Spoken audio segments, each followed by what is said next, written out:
My name is Sunday Goshit. I am an ICFRC board member and your host for today's program. And as a reminder, we plan for this program to go until 7 p.m.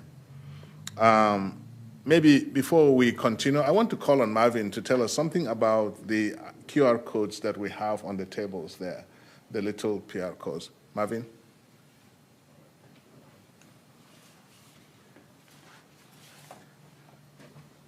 My name is Marvin Ojo, and the QR codes you have on the table is from ARI, and ARI is a local-based platform that Delta Equity Capital, a fund I run, is funding.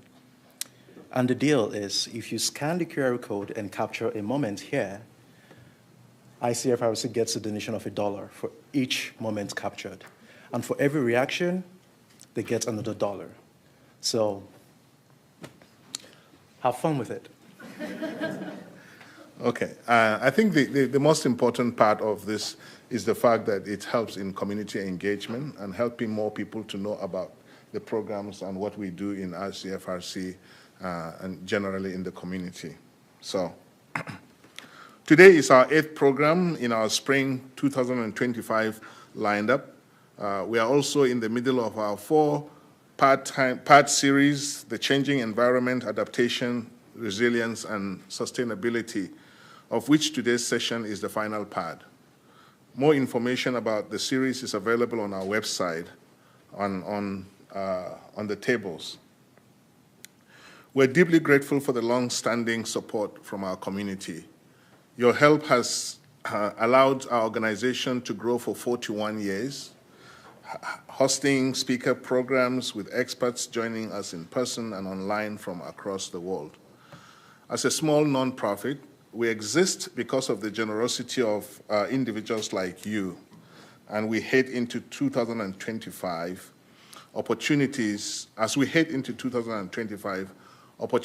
for nonprofit funding beyond individuals is becoming more difficult as charitable organizations like ours face an uncertain future, especially when focused on uplifting research and stories advocating for marginalized, vulnerable, and international communities.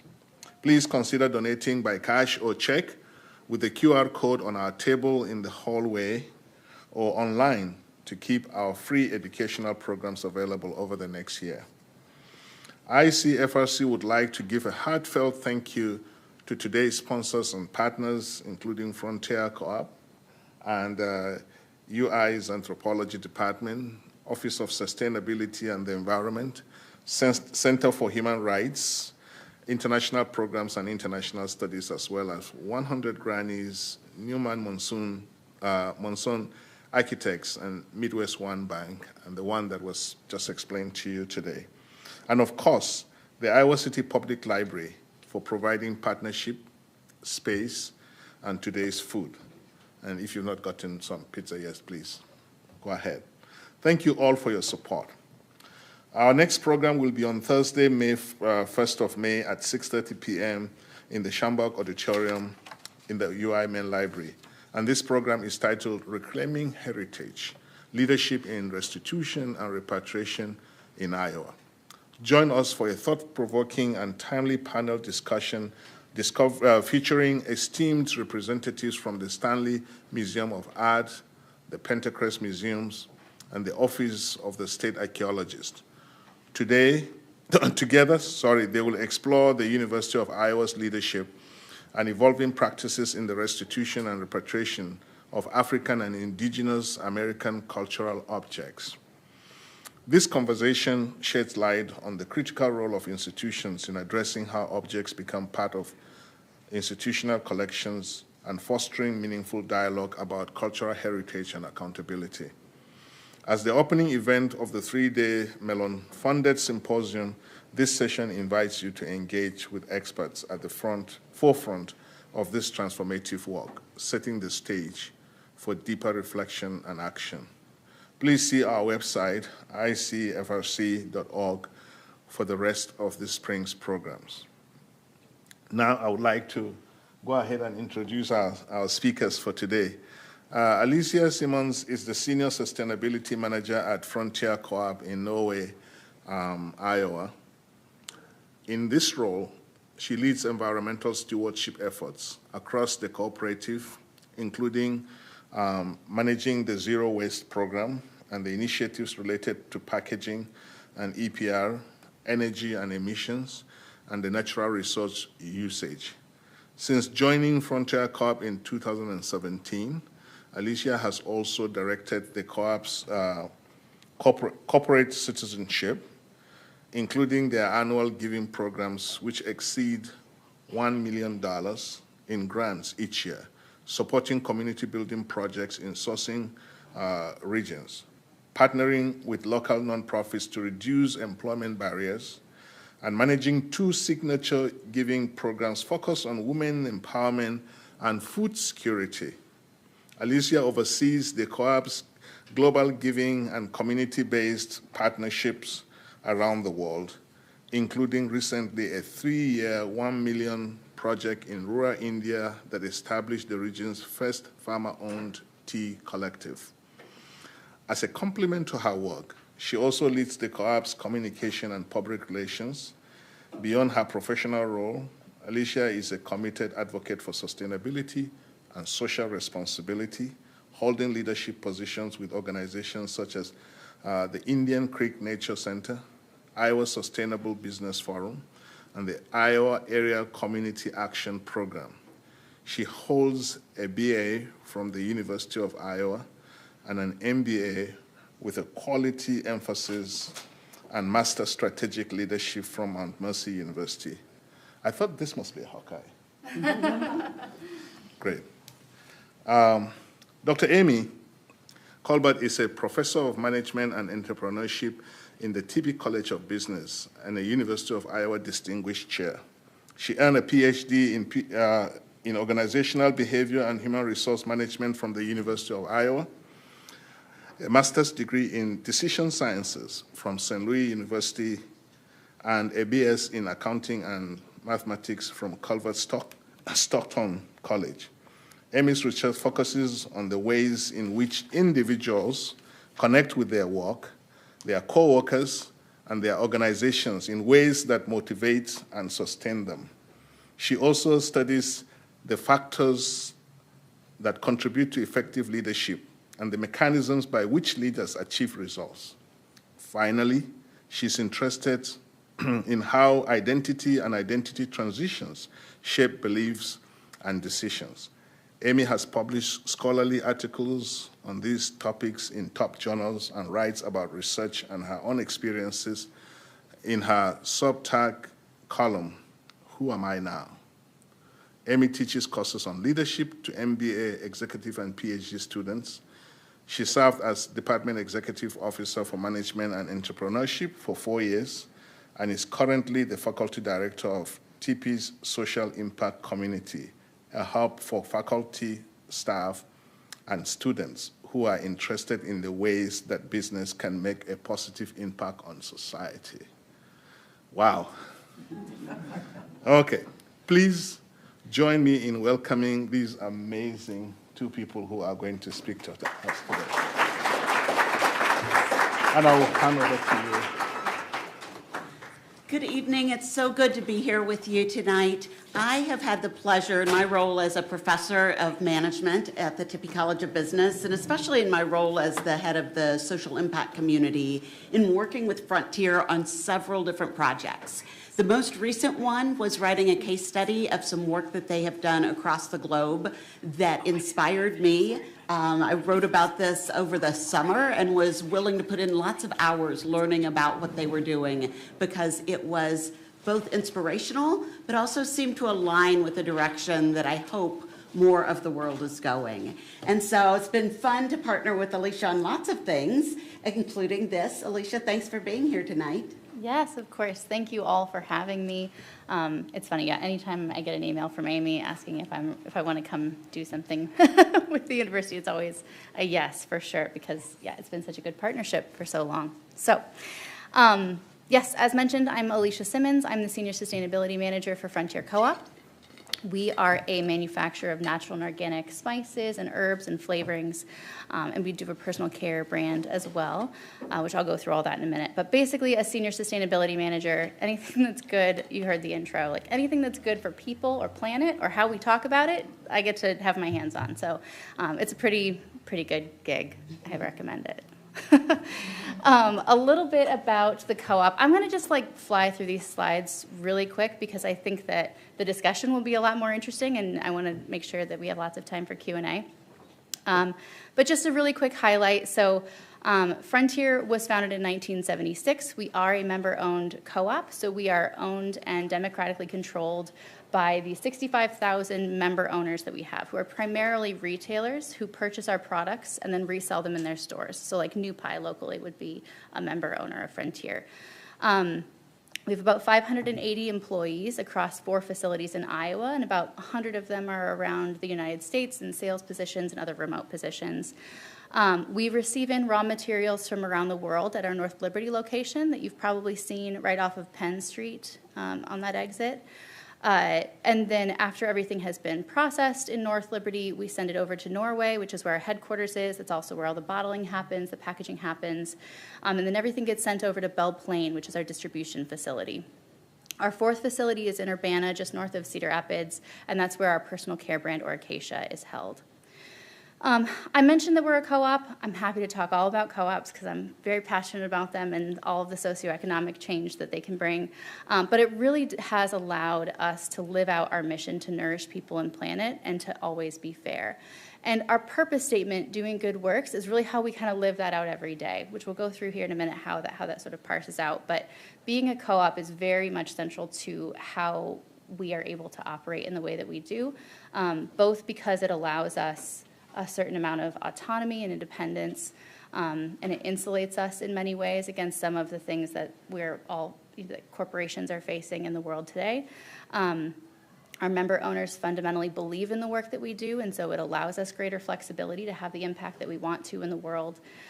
It also allows us a lot of the funding that was talked about in the intro, that $1 million per year, a lot of that can be funded through our membership. So it's patronage, which is basically dividends that co-op members receive based on their share of our sales each year, dividends that are returned back to the co-op to continue this mission-driven work. You know, it might be $50 or $150 or something to a store, and they don't want to break it all out and figure out how to divide it among their thousands of co-op members. So instead, they'll turn it around, send it back to Frontier, and we can use it for our purpose-driven work. Especially when you multiply that by 65,000 members, it ends up being a lot of money. Yeah, of course. Yeah, sorry. Is that better a little bit? Okay, perfect. We do have 3 brands so that you would see in a number of different stores. So Frontier Co-op is obviously our namesake brand, natural and organic spices and herbs and flavorings in both a packaged format, and also we fill a lot of bulk sections you would see in like New Pie or Whole Foods, things like that. Simply Organic is our all-organic line of spices and herbs and flavorings and meal prep solutions. You see like simmer sauces and packets and things like that in that line. And that's in more mainstream, so you'll find that in Kroger's or Albertsons or Target here locally. But actually all of our brands are in Hy-Vee and Fairway and New Pie. But anyway, that's the Simply Organic line. And then Acacia is our personal care brand. So we do a lot of essential oils through that brand, some carrier oils and other personal care products. And we've also recently gotten into the natural air care space. So a lot of those products coming through there as well. So this is just really high level how we talk about and how we sort of live out our purpose day to day between these 3 pillars of purpose. So doing good works at source is what we're going to talk about mostly today. It's broken out between two parts, traceability and transparency and resilience. And I'm not going to spend a lot of time on it because we're going to spend more time on it here in a minute. Doing good works in our communities is really where all of that environmental stewardship and all of our giving live. So everything related to waste and packaging and water and energy usage and emissions and climate work, that all falls under there, along with that $1 million, which is broken out between branded giving programs, local giving, and some of our Well Earth dollars as well, which is a grant program we'll talk more about. And then doing good works within our walls also has two pieces. It's our benefits and culture, so just day-to-day how we interact with and our responsibility to our employees, and also our Breaking Down Barriers to Employment program, which is a whole separate talk for another day if anyone wants to know about that one. But that is an award-winning program, nationally recognized, that includes second chance hiring, which is effectively ensuring that people who have a criminal justice involved background are not inherently or immediately disqualified from consideration for employment opportunities at Frontier. We have an apprenticeship and transportation program that works in partnership with Willis Stady Homeless Services out of Cedar Rapids, Iowa. I say Iowa, I'm sorry, I give a lot of these talks and they're not always in Iowa. And we do have a subsidized childcare program. So we have an on-site program in Norway, at our facility in Norway, that can serve up to about 110 kids. And we do a reimbursement program as well, subsidized reimbursement program, a number of other wraparound services to support parents. We've been Best Place for Working Parents, are on the Best Place for Working Parents list for the last 3 years. So all of these things I'm very fortunate to get to work with all the time. But today I'm really excited to talk more about our impact sourcing program, Well Earth.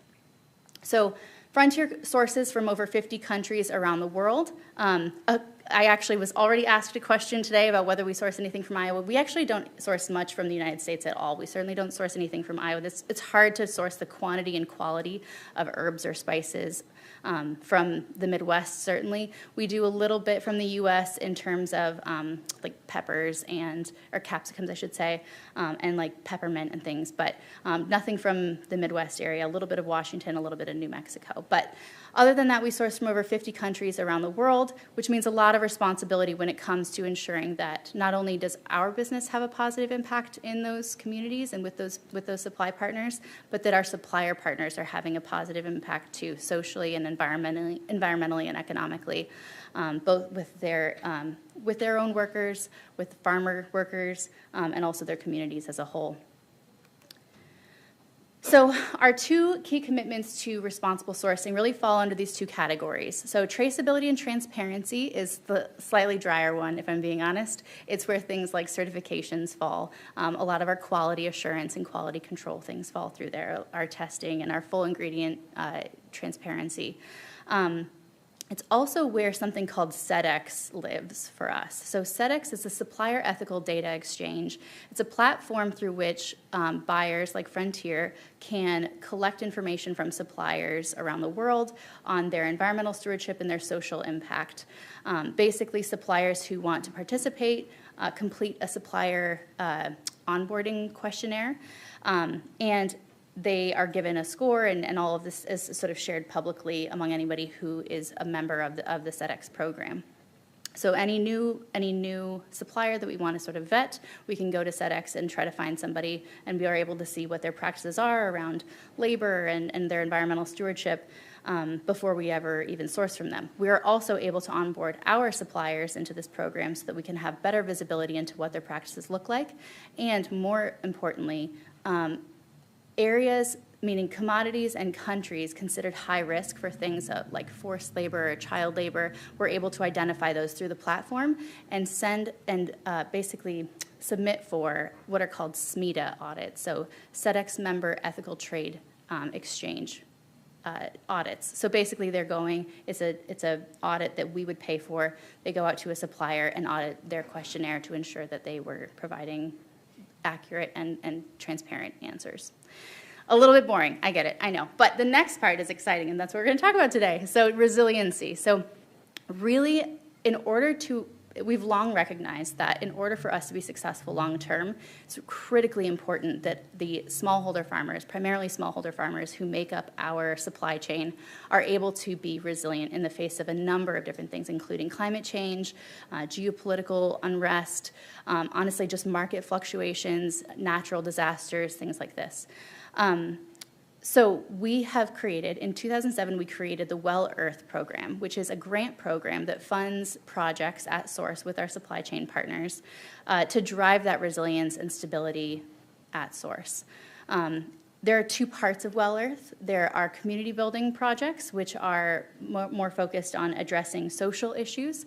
I'm excited to tell you guys later about this project we have in Madagascar, but historically, these programs have included things like digging wells or building dormitories for kids to be able to go to school if it's further away, so they're not having to walk miles back and forth from school all the time. Access to medical attention, access to dental clinics, preventative care, things like this. On the other side, there's also business building activities, which are, again, critically important to the maintenance of our supply chain long term. So investments in things like infrastructure improvements, helping them purchase machinery, helping them meet certification requirements, helping them with food safety projects and trainings and agricultural trainings and things, just connecting them with the resources that they need to be successful long term. So one of our more recent projects, and certainly the biggest project that we've undertaken, was actually, I'm not sure if it's going to play right away, so I'm going to try it. We'll see how it goes. Good, it didn't play right away. Okay, was actually a project we just recently completed really the activities were finished in August, but we finished reporting in November of 2024. And that was in partnership with USAID Cooperative Development Program. The project is called SPICE, so Safe Processing and Cooperative Enterprise, and it was really intended to help drive that resilience and stability with our smallholder farmer partners in 3 countries. This video gives you a pretty good overview of what those projects include, but I'm happy to talk more to them afterward. So let's see. I'm going to go for it. You don't have to do it with the mouse. Oh, okay, sorry.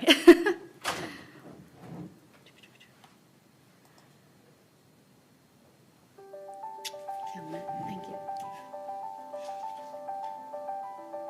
Frontier cooperative के मतलब उनके उसमें हमने बहुत मतलब उनसे हमने बहुत कुछ सीखा। जब वो लोग आए, हमारी बात हुई, उन्होंने हमें हिम्मत दी, आत्मविश्वास बढ़ाया कि आप लोग खेती मत छोड़ो, करो। तो हमने उनकी वजह से ये काम शुरू किया। अभी हमारा बहुत अच्छा हो रहा है, इनकम भी हो रही है। हम चाहते हैं कि आगे को और भी अच्छा। El modelo cooperativo lo hemos visto como una herramienta de cómo nosotros como persona podemos desarrollar nuestras capacidades, cualidades como persona.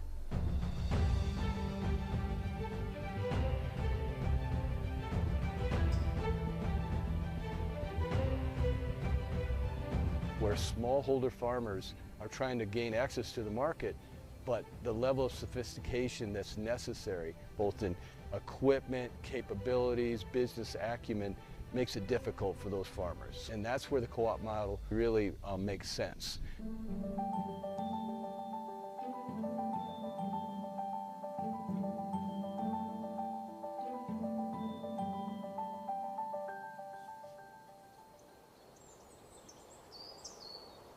With the help of the USAID Cooperative Development Program, we've been able to bring greater food safety technology to our Guatemalan partners so that they can do a better job of grinding, pasteurization, and getting that product ready for the U.S. market.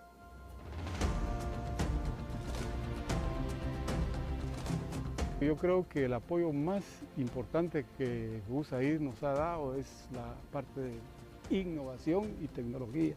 Y eso lógicamente nos va a apoyar bastante para poder entrar en un mercado competitivo con un producto que viene del sector cooperativo. We've been partners with Fedecavera for more than 15 years. We hold the same vision. The cooperative business structure is a force for good, that we can do great business if we work together. And we've gotten cardamom and allspice and turmeric from our partners for years. Las personas que dirigen esta organización tienen esa visión de apoyar a los campesinos y buscar, tratar la manera de ubicar nuestro producto en otra parte del mundo.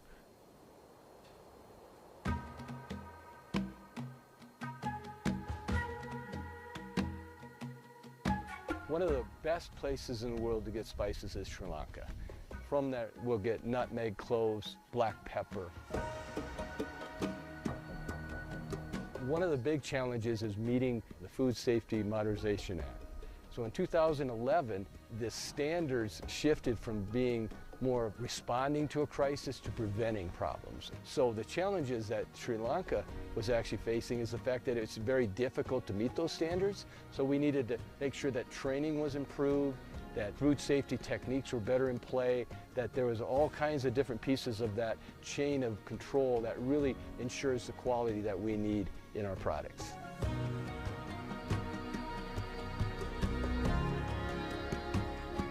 OSPP ව්‍යාපෘතිය යටතේ අපේ ඉඩමත් යොදාගෙන අපි ඒ වැඩ ටික කරගෙන යනවා. එයින් අපිට මේ ඇත්තටම අපේ අසන්න තත්ත්වය අසන්න හැම වැඩි බලදාවකට අපි ගියා.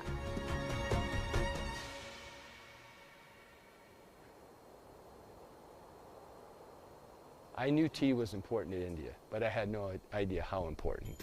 It's not just an economic driver. It's a cultural aspect. Through the USAID Cooperative Development Program, we've been able to take the resources that they've provided, along with resources Frontiers provided, and Young Mountain Tea and their growers to create a somewhat new business model to this area. That investment comes in the form of equipment for the plant, a new plant, training for the cooperative development. The farmers understand the power of that co-op, all the kind of aspects that it takes to run a good, successful business.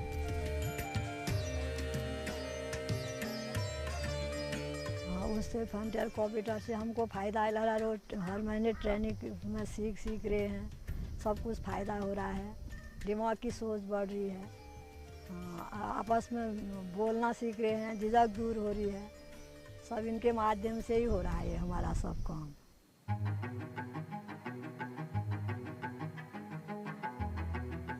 We have a stated purpose in our company that doing good works, that you can do things in the right way and it will make your company money. I find it to be a privilege to be the CEO of Frontier Co-op, and the opportunity to be able to partner with people in Guatemala and Sri Lanka and India, and to see the successes that these people have been able to obtain. They just need a little bit of help, and we need to give them that help so we can get all their great products in return. Our consumers really do want to know how the product comes to them. By buying our products, they're actually going to help smallholder farmers around the world.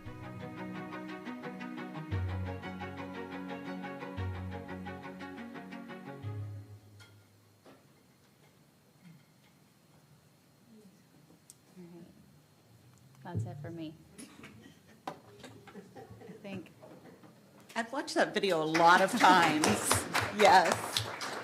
And I'm always amazed by the faces of the people. I think that just seeing the people. Should we take this down? Or it'd stay, I think. Okay. I don't think Okay. our heads are in it. Okay. Yeah. Just seeing the people and their excitement and enthusiasm for what they're doing. So, Alicia, talk a little bit about, you went along on the trips to make the video. Talk a little bit about what you saw in each of those communities and how that represented the impact that these projects had on their communities. Yeah, absolutely. So I'm very biased because India was my project, so I'm probably going to talk the most about that one. But I will say, I actually had the opportunity to visit our partners in India twice on this project. The first time was in 2022, and it was the first time, it was, maybe not even a year into this project. So the whole SPICE project started in 2018, but we didn't add India and Guatemala until 2021. We had an opportunity to extend. So in 2022, I go there, and most of the work that had been done at that time was very much bureaucratic. It was about setting up new entities and about getting bank accounts set up and figuring out, a baseline assessment and figuring out a plan, basically, for farmer outreach and for what it was going to actually look like. And there had been some engagement with our on-the-ground partners going out to the community that this first facility was supposed to be operating in, but the plant didn't exist yet. The new processing facility didn't exist yet, and so it was all very theoretical, and there was honestly a lot of distrust at the time because farmers are made a lot of promises by a lot of different people, and they have a tendency to not want to believe it until they can see it with their own eyes. And that is the same in rural northern India. There's also a cultural change there too. A lot of the women were very quiet, and 90% of the farmers in this region are women, but the 10% of men who are there, if a man is present, the women will not speak. And so it was it was a different dynamic on that first trip. It was wonderful, and I loved every moment of it. The generosity of spirit that I witnessed there from every single person that I met was truly life-changing. Like, it made me feel, I'll never forget it. But it was definitely a different experience. When we came back out in 2024 to do this filming, I had prepped the team, the film crew, who were primarily men, and who were going to, this amazing crew that we work with is out of Guatemala, so we had like Spanish to English, English to Hindi, and then the women are actually speaking a separate dialect called Kumani. So there's a lot of different languages going on there, and I was like, okay, we're just gonna have to be patient, and the days that we're filming with these women, we're gonna have to just like sit quietly and like let them get used to us and let them warm up, and in order to get them to feel comfortable with us, we're gonna have to like earn that space, right, to like make them feel comfortable. And when we got there, it was the exact opposite. They were like, what? Have you ever met these people before? But they were just so chatty and so excited about the project, and they couldn't wait to show me all these things. Blew my mind that they would even remember who I was. But they were just like excited to show us the new, all the things that they had learned, and they were just, they were excited about the facility because it was up and they were able to actually see it, even though it wasn't totally finished yet. And they had gone through all of these trainings about the co-op model, and they were chatting at me about it, even though I didn't understand anything that they were saying. And, but it was just a night and day difference. I will never forget that feeling, and it was just wonderful. It was a wonderful experience to get to see that transformation in them, and the confidence that they had, and the sense of inclusion too. I mean, there's nothing like money that proves like somebody should have a seat at the table. And in many cases, this is the very first form of income, of household income, that the women in those households were able to had any control over at all. And suddenly they are seen as like people who should be speaking up, and we do want to hear, what you're like, their male peers do want to hear what they have to say. And there is more, I'm not going to say that it's 180 degrees, but it was darn close. And it was just really, a striking change, and something that I certainly will not forget anytime soon. Was it on the 2024 trip that you did the ribbon cutting at their Yes. facility? Yeah. So do you want to talk a little bit about that? Because there was a ceremony Yeah. to really mark that occasion. Yeah, there was a ceremony. So it's funny because at first I was disappointed because the processing facility was supposed to be totally finished by the time we got there so that we could film inside, we could see tea going all the way through. But as with any construction project, it just continued to delay. And it was supposed to be done like almost a year before we were there. And still, there are so many bureaucratic steps to jump through, and it's so complicated getting things into the mountains, and it's just a whole separate world that I learned a lot about. But the processing facility wasn't complete. In fact, there wasn't any machinery in the facility at all. The building was finished, but the windows weren't even in yet. And so at first I was disappointed, and I was trying to figure out, like, what are we gonna do? But the farmers and the plant manager, who is also a farmer, a tea farmer, had brought in some like chairs and tables and like a large rug, and we had this like wonderful ribbon cutting ceremony where they were so excited. There was like singing and dancing, and they gave us like each shawls, and it was I cried more than I'm proud to say, but it was a really beautiful opportunity. I think the best things came out of things that just like weren't planned like that, and it was a really wonderful moment. Yeah, there are also full-length videos for each of the each of these projects that I think Peter is going to share with the group. And you can see more about the ribbon cutting and see more of the women sort of engaging in that space. But yeah, just blatant shout out. You should just go watch those videos because it took a lot of effort and they're really beautiful. Yeah. Is the facility finished? Yes, yeah, it's up and running, and yes, exactly, yeah, it's good. No, it was up and running before we finished the evaluation and everything, so late summer of last year. But yeah, I haven't seen the final facility, so I guess I'll just have to go back. I know. I think you should. I think one of the things that's so interesting to me about these projects is there's a lot of capacity building. So helping the small farmers develop the capabilities that they need to make this successful long term. And I know from talking with you, they also bring a lot of capabilities and capacities to the table. How do you weave those things together? How do you respect their kind of heritage and traditions while bringing in new ways of doing things? Yeah, gosh, that's complicated. Yeah. And it also depends on where you're operating, right? So in Guatemala, the partners that we had there, we've actually been working with for 15 years. And they are a second-level co-op made up of 42 grower co-ops underneath them. So they do all the processing, and they do a lot of other social and environmental and agricultural support, and provide all of that support to all their cooperative member owners, totaling about 33,000 people. So honestly, with them, there was less about being prescriptive in terms of what they needed to do, and more, once FSMA was passed, they just had some processing that needed to be updated, and it was more about connecting them with the right resources.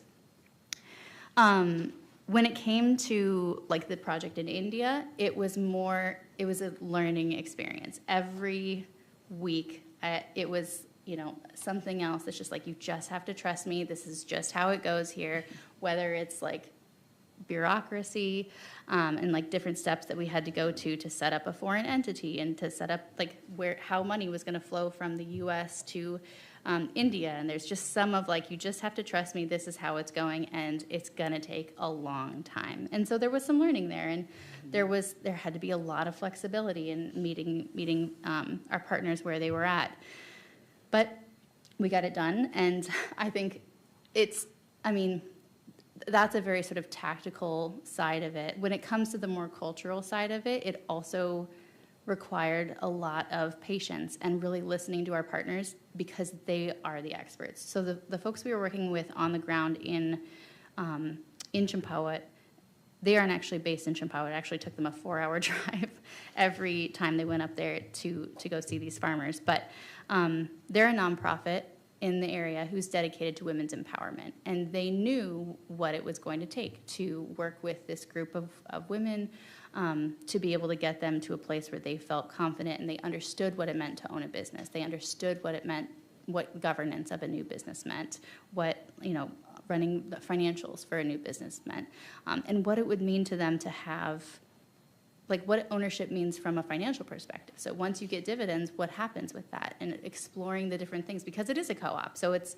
not exactly a co-op, it's a collective co-op. The co-op model has been used there in a way that there's not a lot of trust in co-op as a word, but it's a collectively held entity. So anyway, collectively, it was their business, literally, to figure out what they wanted to do with those dividends.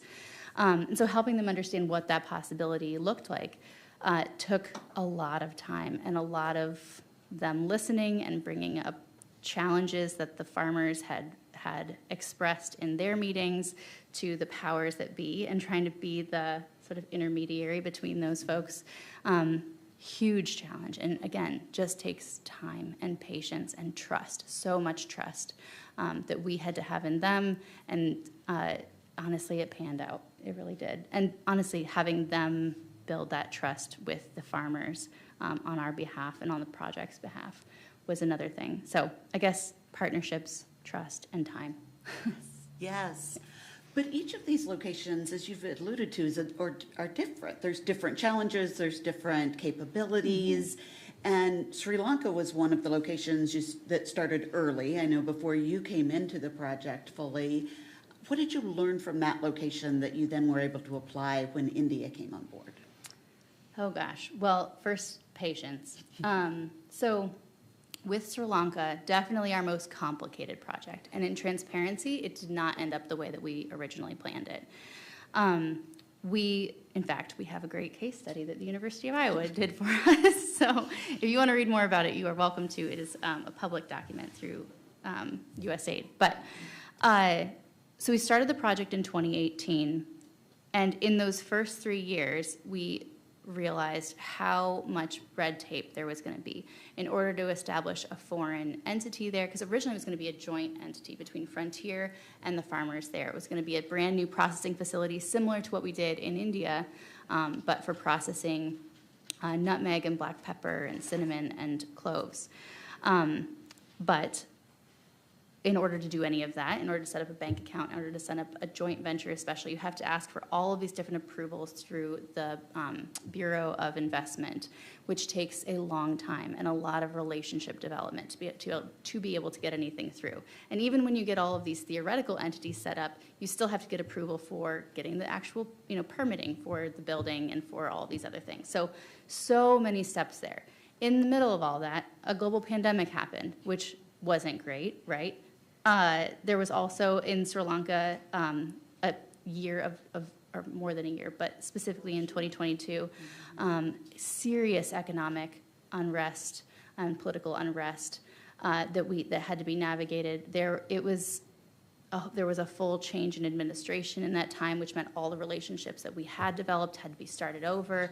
It was just so much. And so I think seeing all of that, we came into specifically India and the idea of a new facility, another new facility. This one was never going to be owned by Frontier, so it was a little bit simpler in that way. But we came into it with eyes wide open about okay, so this is everything that we saw with Sri Lanka so far, and this is how we had to pivot. How do we make sure that that doesn't happen again? And I think in the end, there's no amount of preparation that can ready you for the amount of time simply, and that we had to wait for things for every single step to get through, like the Indian government as well. But we learned to run things in parallel paths. So we were able to run all of the social side and the outreach side and the training and the ag outreach. And all the development work that needed to be done with the farmers and that trust building, we were able to run that all alongside all of the red tape stuff that we were all tied up in. So our meetings were very much like half and half. Just half was like a bureaucratic nightmare, and then the other half, it's like, okay, now it's our nonprofit partner's turn, and tell us about all the good things that are going on and all the different ways that things are working. But even that, like I said, took trust building and time. But that structuring of parallel paths, I think that's so interesting. So I don't know about your new project. I don't know about Madagascar. So tell me about what you're working on now. These projects wrapped up a little less than a year ago in Guatemala, Sri Lanka, and India. Yep. And now you're moving, well, you had already started the Madagascar project at that point. Yep. So we always have a few different sort of irons in the fire with Well Earth projects based on strategic partnerships and basically reaching out to them, to say if, we were to provide funding, what type of, social or business building projects would you have lined up? Because what we really want to make sure is that once we take our hands off of a project, it can continue to run without us. So we don't ever want to come to a partner and say, hey, we want to do this project in this place, because it will not work. Rather, we really take that sort of non-prescriptive approach to ask them, what do you need? What do you realistically have the resources to continue? You just need the investment, basically, to get you off the ground. So we have projects in Zimbabwe and Ethiopia and Egypt right now. But the project that Amy's referring to is one I'm very excited about. It's actually been going for a few years.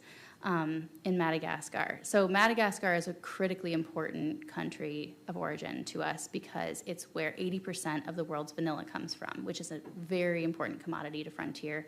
And vanilla is a very volatile commodity as well, globally. vanilla orchids. So vanilla is harvested from the only edible orchid in the world. And those orchids have to be planted and pollinated and harvested and cured and sorted and all these things by hand. So it's very labor intensive. It takes a long time. Once you plant a vanilla vine, it takes 3 years to mature. So it's not actually until the 4th year that you actually produce a vanilla bean that is viable. And it's not until later than that that it gets to be a really good quality vanilla bean. In the meantime, global supply and demand for vanilla is just like up and down constantly because there's a huge glut and then prices crash. And so then all of these vanilla farmers are ripping out their vines because they can replace it with something else that's more valuable. And then you start the whole process over again. Then there's no vanilla, and then everything is super expensive. And so they're planting vanilla again. Add to that, the Sava region, which is where most of our vanilla comes from, and actually generally in Madagascar, very prone to natural disasters, and those are getting increasingly more intense and increasingly more frequent. And so there are times where a cyclone will wipe out an entire crop, or 30% of a crop, or 50% of a crop, whatever it is. It affects the global level of the global supply of vanilla. So it's an incredibly volatile commodity. In the meantime, all of these smallholder farmers are experiencing that volatility real time, where they have literally more money than they know what to do with in some years, and they are like stashing it or buying things that they don't want or need, but just want to get rid of the money and have something to show for it. And in other times of drought and famine, they're unable to feed their families. They're experiencing intense food insecurity, and it's just this terrible cycle that just happens over and over and over again. So 2 years ago, we started a 3-year project with our partners there to try to figure out how we can drive resilience and stability for these farmers. And it's a twofold project that's actually been going really well, and I'm excited to be able to go see it in October of this year, hopefully, fingers crossed.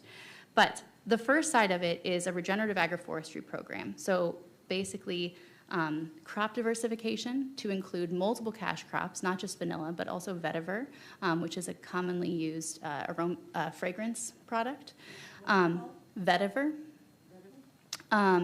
Also, comestible crops are critically important to this. So they're growing, basically the idea of agroforestry is you grow a border of trees that could be fruit trees or they could be hardwood trees, or a variety of other sort of cash crop type of trees that surround your plot. And we're talking less than 2 hectares here. So a very small amount of land. Less than 2 hectares is what defines a smallholder farmer.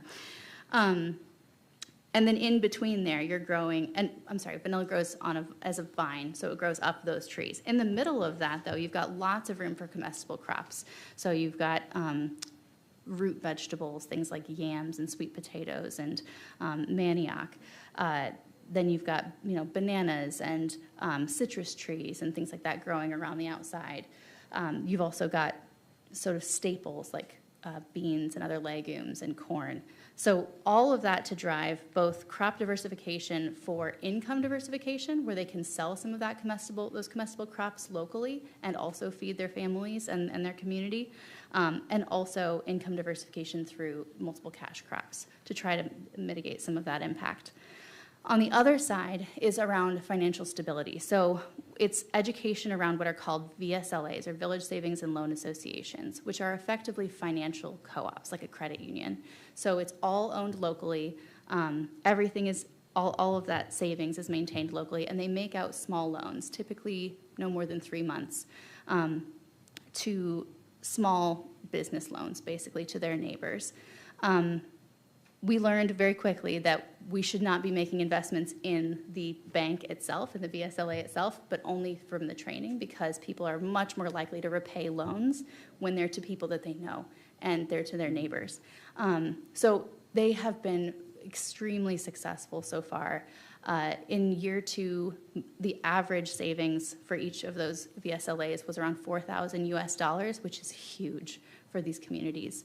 And they are continuing to make these microloans out that are bringing in more income for the investors, the people who are putting their money into those savings programs, and also allowing for small enterprise. So if you want to create a new, do some sort of processing with corn and you want to be able to sell that corn at market, but you need the piece of machinery to be able to actually mill it in your house, you take out the small loan from your VSLA, return it within 3 months with interest, and you're able to have your own small business, and everybody that you borrowed from has between 25 and 50% return, which seems steep, but they are small loans, and this is sort of the way that they're structured. But I'm super excited about it. It sounds boring, but it's a very exciting program. No, it doesn't sound boring at all. I think it's exactly what I needed today, actually. I could sit here and listen to you talk about this more, but I want to make sure if there's questions from the audience that we have a few minutes.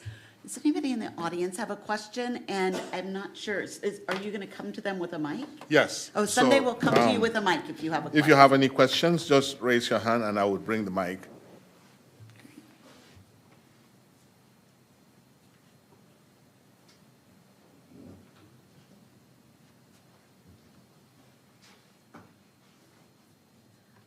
Hi, my name's Sade. I'm a student here at the university, a senior in the International Studies program.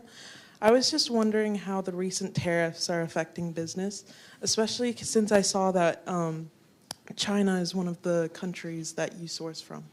Yeah, excellent question. If you have somebody who has figured it out, please send them my way. We are honestly, our team is still identifying the extent to which that this is going to impact the company financially and what our plan to address that is going to be. I don't have anything firm to commit to right now, but it's a good question. Very reasonable question. This is another question with things going on currently in the U.S. What's happening with the changes and the cuts to USAID? How is it going to affect your programs? Yeah, also a very good question. So our USAID CDP grant wrapped up officially in November as planned. So it wasn't early or anything like that. We don't currently have or plan to pursue any other USAID or US funding or federal funding in general. We didn't really have that in our plan. This was the only grant that we have ever taken on that was certainly of this size. It was a $5 million grant, but also with federal funding. And honestly, it came with a lot of strings and a lot of paperwork. It was definitely a different experience. It was a wonderful experience, and we learned so much, and it allowed us the flexibility and ability to have a much greater impact than we ever could on our own. But it was something that we were already planning to kind of take a step back and look at how we would manage internally in the future if we were to reapply for more grants, and we just haven't done so. So all of that to say, it actually hasn't had any impact, and I don't believe will have any impact on Well Earth, because we had wrapped that up already. So I guess that's a good segue to my own question, which is sustainability, because with USAID's funding, after the funding goes, what happens next, right? So can you share with us number of women that have taken this further beyond your initial input to sustain the small agro farms that they have, and they keep supplying your factory, and they are self-sustaining, and they're able to help themselves and their families? Do you have any metrics for those? Yeah, so on the India project, it is still the first cohort of 50 women. The processing facility has been up for less than a full year. It hasn't even gone through a full harvest yet. They harvest actually in April, so right now they're going through all of that. The goal is, though, within that community, if it were to be scaled out, that one processing facility could benefit up to 500 farmers there locally. And regionally, if it was replicated, which was the idea, we basically build a pilot, we prove to people that it works, and then they bring people out. Regionally, it could impact up to 6,000. And again, only 90% of them are women, so not exclusively women, but a large portion. When we're talking about the Madagascar project, that is a great example of sustainability because we are a couple years in now. We have seen, so basically it's like a train the trainer model where we train lead farmers, and then those farmers train their neighbors and anyone else who's interested in participating. So currently, From year 1 to year 2, we went from 15 lead farmers to 30 lead farmers and 60 follower farmers, who are now in year 3 going to be moving into that lead farmer role, and then that will continue to expand out. So that is one that is really, truly self-sustaining. I think TBD with India, I sincerely hope to see it continue to grow, but I think they're going to need a couple of years under their belt before they start continuing to outreach. Thank you. Yeah, of course. I just had a question. I had an opportunity to spend a couple weeks in the Comoros recently, an island nation between Madagascar and the African mainland, with a Mandela Washington fellow who had been here in Iowa City. And they grow a lot of the same crops that are grown in Madagascar in terms of vanilla and the cloves especially. And I heard a lot of issues of crime there in terms of farmers that have to pick their vanilla long before it's ready because otherwise it gets stolen. Heard that a lot. Farmers that are kind of culling their cloves at night in the dark because if they have it out during the day, people come and take it. They can't leave it out during the day. They have to move it from place to place. I mean, just a lot of just issues that you hear about from individuals. And I was just wondering if that's something that has affected your work or that you've heard about as well. Yeah, absolutely. And obviously, a lot of it is motivated by the higher price that international payers will pay for these kinds of crops as compared to local markets. Yes, that's an excellent point, and it is something that we do. The farmers that we work with do experience. Theft is a huge issue. We have heard reports of farmers hiring armed guards to like watch their plots of land. And again, it is, as you mentioned, driven by that very volatile market. So when vanilla pricing is way up, we're seeing farmers pull their beans early, which brings the quality down, which means it doesn't necessarily meet our quality standards, and that's really how it has impacted us historically. But theft is a huge issue. Also, adulteration is a huge issue that they don't face immediately, but it affects them down the road. So just based on people buying adulterated vanilla versus pure Madagascar vanilla. So just blatant shout out for that. If you have the opportunity to buy pure Madagascar vanilla, you should do so. They cannot say that if it is not 100% pure Madagascar vanilla. So just be mindful of what you're buying. I think we've got time for one more question. I'm sure that there's a lot that the world learns from your staff in Iowa, but I was wondering if you have a favorite anecdote about something that with your own Iowa operations, your food packaging, your growing, that you've learned from some food culture somewhere else in the world. Oh, that's a good question. Yes, I have to say, I was absolutely blown away by chai culture in India. I am completely in love. It is part of what made me fall in love with this part of the world. Again, it gets back to that generosity of spirit. Every single place that you go, everyone will drop everything that they're doing and they will make you a cup of chai. And everyone has a different, different recipe, thank you, for chai.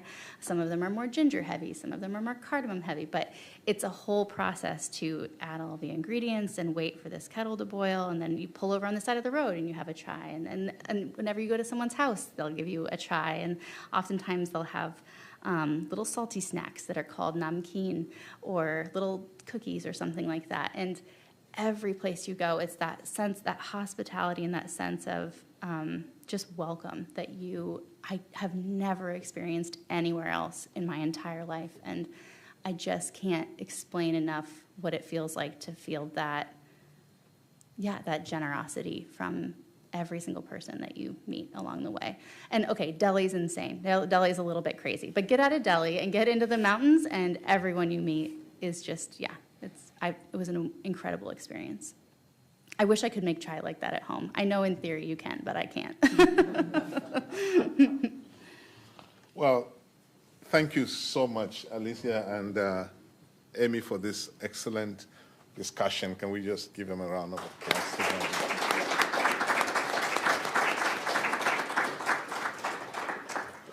So we hope to see you all on Thursday, the 1st of May at 6:30 p.m. in the Schambach Auditorium at the University of Iowa Main Library for our next program titled Reclaiming Heritage, Leadership in Restitution and Repatriation in Iowa. Thank you so much all for coming for this program, and have a good evening.